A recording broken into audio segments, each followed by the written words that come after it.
ನೋಡ್ತಿರ್ತೀವಿ ಸರ್. ನೀವು ಹಿಂಗಂದ್ರೆ ಈ ರೋಡ್ ನಲ್ಲೆಲ್ಲ ಡ್ಯಾನ್ಸ್ ಮಾಡ್ತಿರ್ತೀವಿ, ಅದೊಂದು ಬನಿಯನ್ನೆಲ್ಲ ಹಾಕೊಂಡು. ನಿಮ್ಗಲ್ಲಿ ನೋಡುವಾಗ ನಿಮ್ಗೆ ಎಲ್ಲೂ ಅದೊಂದು ಅಂಜಿಕೆ ಇದೆ ಅಥವಾ ನಿಮ್ಗೆ ಅದೊಂದು ಫಿಯರ್ ಇದೆ ಅಂತ ಅನ್ಸಲ್ಲ? ಅಂದ್ರೆ ಅಷ್ಟು ಮುಕ್ತವಾಗಿ ಡ್ಯಾನ್ಸ್ ಮಾಡ್ತೀರ, ಅದು ರಸ್ತೆನಲ್ಲಿ, ಜನಗಳು ಓಡಾಡೋ ರಸ್ತೆನಲ್ಲಿ. ಇಷ್ಟೆಲ್ಲ ಧೈರ್ಯ ಇರೋರು ಬಿಗ್ ಬಾಸ್ ನಲ್ಲಿ ಯಾಕೆ ಅಷ್ಟು ಸೈಲೆಂಟ್ ಆಗ್ಬಿಟ್ರಿ ಅಂತ ನಾವು ನೋಡಿದ್. ಸೈಲೆಂಟ್ ಆಗಿ ಇಲ್ಲ, ನಾನು ಮಾತಾಡಿದ್ದೀನಿ, ಹಾಡು ಹೇಳಿದ್ದೀನಿ, ಡ್ಯಾನ್ಸು ಮಾಡಿದ್ದೀನಿ, ಎಲ್ಲ ಪ್ರತಿಭಟಿಸಿದ್ದೀನಿ, ಎಲ್ಲ ಮಾಡಿದ್ದೀನಿ.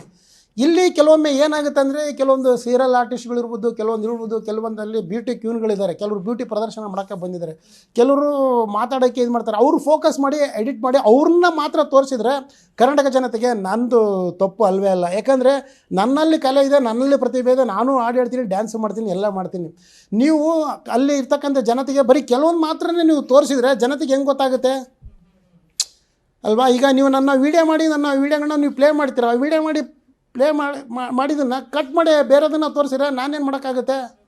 ಈಗ ನಾನು ಕೂಡ ಅಲ್ಲಿ ಮಾತಾಡಿದ್ದೀನಿ, ಆ ಮನೆಯಲ್ಲಿ ಕೂಡ ಇದ್ದೀನಿ. ನಾನು ಹೋಗಿ ಅಲ್ಲಿ ಆಟ ಆಡೋಕ್ಕೆ ಹೋಗಿದ್ದೀನಿ ಹೊರತು ಅಲ್ಲಿ ಸೈಲೆಂಟಾಗಿ ಇರೋದಕ್ಕಲ್ಲ. ಯಾಕಂದರೆ ಕೋಟ್ಯಂತರ ಜನಗಳು ಇವಂಥ ಒಂದು ಅವಕಾಶಕ್ಕೇ ಹಂಬಲಿಸ್ತಾ ಇರ್ತಾರೆ. ಅಂಥದ್ರಲ್ಲಿ ನನಗೆ ಪುಣ್ಯ ಇಲ್ಲಿ ಸಿಕ್ಕಿದ್ದು. ನಾನಲ್ಲಿ ನನ್ನ ವ್ಯಕ್ತಿ ಪ್ರದರ್ಶನ ಮಾಡೋಕ್ಕೆ ಹೋಗಿದ್ದೆ ಹೊರತು ಅಲ್ಲಿ ನನ್ನ ಪಾಡಿಗೆ ನಾನು ಸೈಲೆಂಟಾಗಿ ಇರೋದಕ್ಕಲ್ಲ. ಅಲ್ಲಿ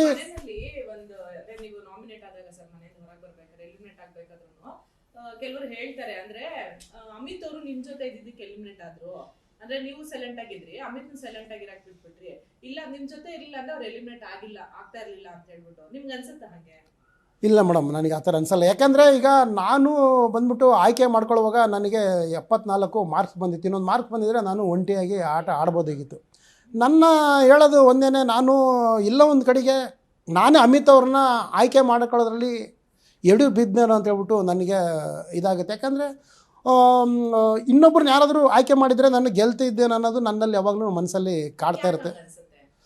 ಅಂದರೆ ಏನಾಗುತ್ತೆ ಅಂದರೆ, ಈಗ ಗೆದ್ದಾಗ ಮನುಷ್ಯನಿಗೆ ಯಾವುದೇ ಥರದ್ದು ಅದು ಯೋಚನೆ ಬರಲ್ಲ. ಸೋತಾಗ ಎಲ್ಲಿ ತಪ್ಪಾಯಿತು, ಇವರಿಂದ ಆಗಿರ್ಬೋದು, ಅದು ಆ ಥರದ್ದು ಬರುತ್ತೆ. ಸೊ ನನಗೂ ಕೂಡ ಅದು ಸದಾಕಾಲ ಕಾಡ್ತಾ ಇರ್ತದೆ. ನಾನು ಆಯ್ಕೆ ಮಾಡ್ಕೊಳ್ಳೋಂಥ ಸಂದರ್ಭದಲ್ಲಿ ಮಾಳು ಇದ್ದರು, ಸ್ಪಂದನ ಇದ್ದರು, ಮತ್ತು ಇವರು ನಮ್ಮ ಅಮಿತ್ ಅವರಿದ್ದರು, ಆಮೇಲೆ ರಕ್ಷಿತಾ ಇದ್ದರು. ಆ 4 ಜನದಲ್ಲೂ ನಾವು ಮಾಳವ್ರನ್ನ ಆಯ್ಕೆ ಮಾಡ್ಕೊಳ್ಬೇಕಂತ ಇದ್ದಿದ್ದು. ಅದು ಒಂದು ಸುದೀಪ್ ಸಾರು, ನೀವು ಆಯ್ಕೆ ಮಾಡ್ಕೊಳ್ಳೋದ್ರಲ್ಲಿ ಏನಾದರೂ ಒಂದು ಕ್ವಶನ್ ಕೇಳಿ ಆಯ್ಕೆ ಮಾಡ್ಕೊಳ್ಳಿ ಕರಿಬಸಪ್ಪ ಸರ್, ನೀವು ಆಯ್ಕೆ ಮಾಡ್ಕೋಬೇಡಿ ಅಂತ ಹೇಳಿದರು. ಸೊ ನಾವು ಆ ಸಂದರ್ಭದಲ್ಲಿ ಒಂದು ಕೇಳಿರ್ತಕ್ಕಂಥ ಕ್ವಶನ್ಗೆ ನೀವು ಗೊತ್ತು ಅಂತ ಹೇಳಿದರು. ಸೊ ಅದೇನೋ ಗೊತ್ತಿಲ್ಲ, ಆ ಟೈಮಲ್ಲಿ ನಾವು ಇವ್ರು ಇರಲಿ ಅಂತ ಹೇಳ್ಬಿಟ್ಟು ಇದು ಮಾಡಿದ್ವಿ. ಸೊ ಅದರಿಂದ ಎಲ್ಲಿ ತಪ್ಪಾಯಿತು ಏನೋ ಅಂತ ಅನಿಸುತ್ತೆ ಮೇಡಮ್. ನನ್ನಿಂದ ಅವ್ರಿಗಾಗಿರ್ಬೋದು, ಅವರಿಂದ ನನಗಾಗಿರ್ಬೋದು ಮೇಡಮ್.